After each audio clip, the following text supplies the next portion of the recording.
कच्चे के डाकुओं का गिरोह सिंध लूटने के बाद पंजाब में दाखिल हो गया और उसके अलावा शहबाज शरीफ जज्बात में आकर अपनी 30 साला नाअहली का एतराफ कर चुके हैं। बिस्मिल्लाहिर्रहमानिर्रहीम सल्लल्लाहु अला मुहम्मद सल्लल्लाहु अलैहि वसल्लम। अस्सलाम वालेकुम। आप यूट्यूब चैनल देख रहे हैं और मैं अली अहमद भट्टी हूँ। अगर आप चैनल पर नए हैं तो चैनल को सब्सक्राइब कर दीजिए और बेल आइकॉन के बटन को दबा दीजिए ताकि हमारी हर नए आने वाली वीडियो बर वक्त आप तक पहुंच सके। तो सबसे पहले मुअज़्ज़ज़ सामीन हम बात करेंगे कि 15 साल तक मसलसल एक ऐसे सूबे में हुकूमत जिसका दारुल हुकूमत कराची पाकिस्तान का सबसे बड़ा रेवेन्यू जनरेट करने वाला शहर है, फिर हैदराबाद, फिर लाड़काना। लेकिन सिंध के हालात क्या हैं? सबसे पहले कराची के हालात पर बात करते हैं। वो कराची जो कभी रोशनियों का शहर होता था आज अंधेर नगरी में डूबा हुआ है। टूटी हुई सड़कें, खटारा बसें, जगह जगह गंदगी के ढेर, कूड़े करकट के ढेर, पीने के साफ पानी से अहले कराची महरूम।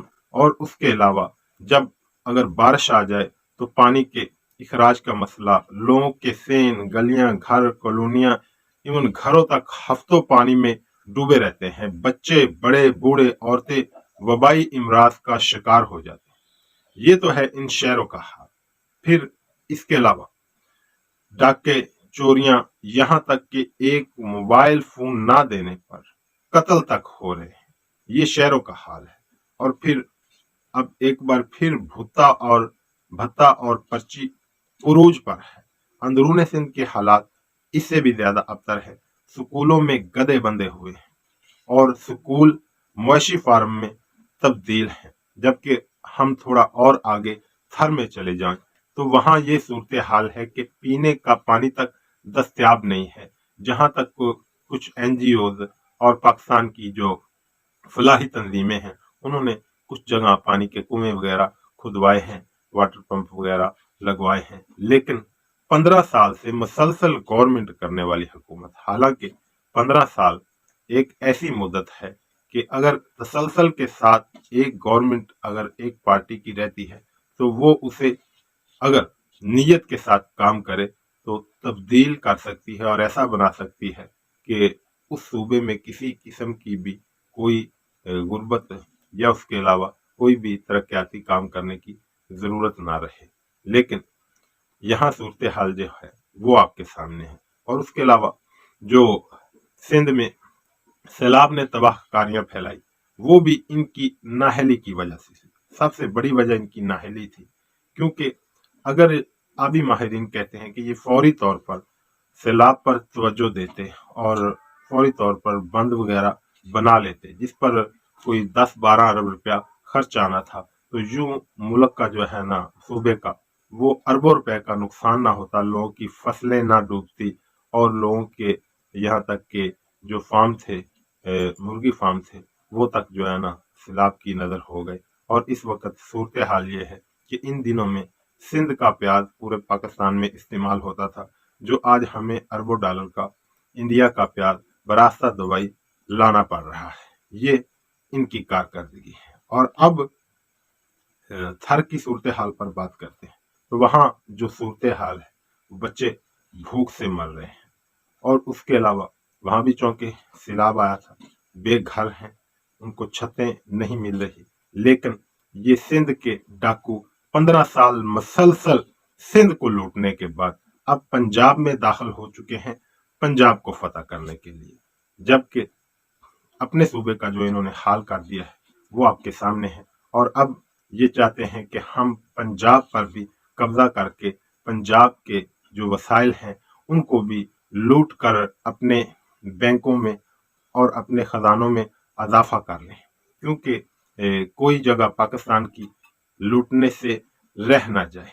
तो अब बोरियों के पैसों के जो बोरियां के मुंह खोल दिए गए हैं कि कुछ ना कुछ जो है ना पाकिस्तान तहरीक इंसाफ के जो मेंबरान सूबाई असम्बली हैं उनको तोड़ लिया जाए। लेकिन अभी तक इन्हें कामयाबी नहीं हो सकी। लेकिन अब इनकी कोशिश है कि कम अज कम जो है हम काफ लीग से 2 खवातीन MPs को तोड़ लें تو یوں جو پہلے ہی 3 ووٹ جو ہے وہ پی ٹی آئی کے کم شو ہو رہے ہیں تو پی ٹی آئی کے اور کاف لیگ کے ملا کر جو سیٹیں ہیں وہ 190 ہیں، لیکن 187 جو ممبران ہیں وہ دستیاب ہیں، اور 3 ممبر کہہ لیں کہ پہلے ہی غائب ہو چکے ہیں، لیکن ہائی کورٹ سپریم کورٹ کے جو ہے نا فیصلے کے مطابق ان کا ووٹ آف کانفیڈنس یا عدم اعتماد کے وقت اسمبلی میں اپنی پارٹی کی طرف سے موجود ہونا لازمی ہے، ورنہ وہ نااہل کر دیے جائیں گے۔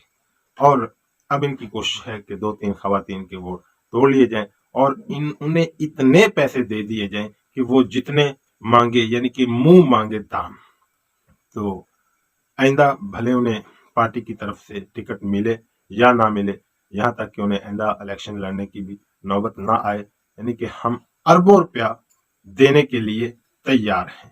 تو معزز سامعین، جو ایسی سیاست کرے وہ پاکستان کا اور پاکستان کی عوام کا کیا بھلا کر سکتے ہیں؟ جنہوں نے اربوں روپیہ دے کر 1-2 ممبران کو خریدنا ہو، وہ پاکستان کی کیا خدمت کریں گے، عوام کی کیا خدمت کریں گے؟ وہ تو اپنی جیبیں ہی بھریں گے، جس طرح کے 70 سالوں سے یہ مسلسل بھر رہے ہیں۔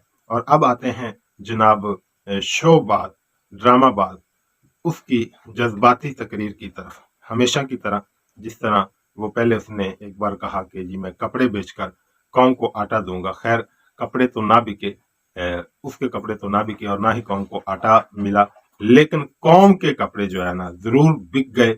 یہاں تک صورتحال پیدا ہو گئی اور اتنی جو ہے نا انہوں نے قوم پر غربت لاد دی ہے کہ غریب گھروں نے اپنی بچوں کا جو شادیوں کے لیے زیور تک بنوا کر رکھا ہوا تھا وہ تک بک گئے ہیں، لیکن ان کی جو ہے شاہ خرچیاں وہ پوری نہیں ہوئی، ان کی ڈرامے بازیاں ختم نہیں ہوئی، اور فرط جذبات میں شہباز شریف صاحب یہ اقرار کر چکے ہیں کہ 30 سال کا جو گند ہے وہ ہم 8 ماہ میں کیسے صاف کر سکتے۔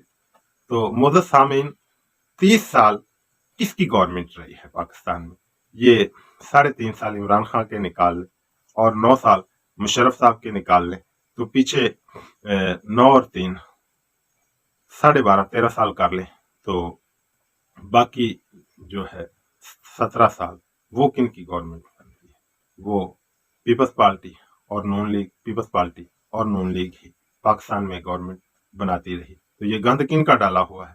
پیپلز پارٹی اور نون لیگ کا، اور یہ گند ہم نے واضح بھی کر دیا کہ 15 سال سے انہوں نے سندھ کا کیا حل کیا ہے، لیکن ان 8 ماہوں کا جو ان کا گند ہے وہ بھی پوری قوم کے سامنے ہے کہ عمران خان صاحب تو جو ریزرو وہ چھوڑ کر گئے تھے 22 ارب ڈالر، لیکن اب تو خزانہ خالی۔ اور اس کے علاوہ مشرف صاحب کی اگر حکومت کی بات کریں وہ ایک الگ بات ہے کہ فوجی ڈکٹیٹر تھا، مارشل لا تھا، لیکن اس کی حکومت میں کیا تھا؟ ڈالر 60 روپے کا تھا، اور جو ملکی ریزرو وہ چھوڑ کر گئے تھے پیپلز پارٹی کے لیے وہ 18 ارب ڈالر چھوڑ کر گئے تھے۔ تو یہ یعنی کہ جتنی بھی لوٹ مار ہے پیپلز پارٹی اور نون لیگ کی لوٹ مار ہے۔ اب تک کے لیے اتنا ہی، اجازت دیجیے، اللہ حافظ۔